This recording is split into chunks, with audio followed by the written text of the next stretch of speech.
保健署上新的报告，106年，全台湾有37000人次做人工生囝，比前一年增加3300多人。其中35岁到39岁女性占4成，超过50岁拼要生囝的人增加43%。来看今仔日的真相急先锋。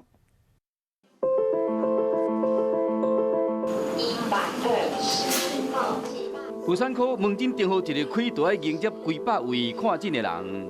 你就是看刻度，然后我们从这边转到150。就耐生理甲不稳定患者，要怎煮排2针？伊是专门伫人工生殖的妇产科医师陈静辉，逐工替人治疗不稳定，偏偏同款的镜头嘛发生伫家己的身上。第一次流产的时候很伤心，刚好又在上班，就是比如说我先生来找我，就是放声大哭，也不但是生不出来，而且是反复的一直流产，对，所以就是到最后我也会觉得说。 我觉得很多，后来我发现很多不孕症病人跟我是同样的心情，因为生育这件事是你不能掌握的。超过34岁才生的陈静辉，头一体来了真顺利，想不到第二体等2天拢无动静，最后选择用气管的方式，才有这个细汉后生来报道。陈静辉趁还未40岁，已经先冷冻胚胎，准备要拼第3体。 该同款伫35岁到39岁之间接受人工生殖的人次，伫106年最新的统计内面，就占总体4成以上。其实以妇产科医师的角度来讲，这是一个不好的现象。举例来讲，40岁的妇女做试管婴儿，她的成功率再好，可能也就是15到20%。到了42、3岁会掉到10%以下。 以生殖胚胎来讲，伫35岁进前，自怀孕率差不多是46.5%，活产率是37.6%。因过超过40岁，怀孕率就下降到18.8%，活产率更加只剩8.2%。这个 AMH 就是代表我们卵巢的库存量，是35岁以后是快速的下降，所以我们会从这个 AMH 数值可以大致去判断一个端倪，就是比如说。 你现在你的卵子银行还剩多少存款？随着年岁增加，卵的数量甲品质嘛对咧下降，所以讲选择冻卵的少年女性，其实都是想要留下未来一线的生机。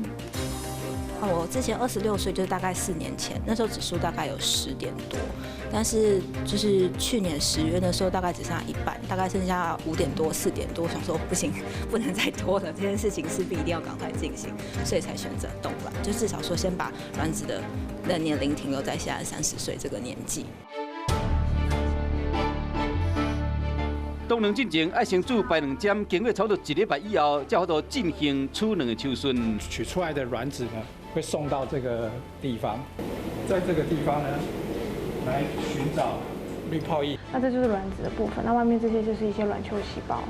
取出来卵拢总会送入零下196度的液态氮桶去保存。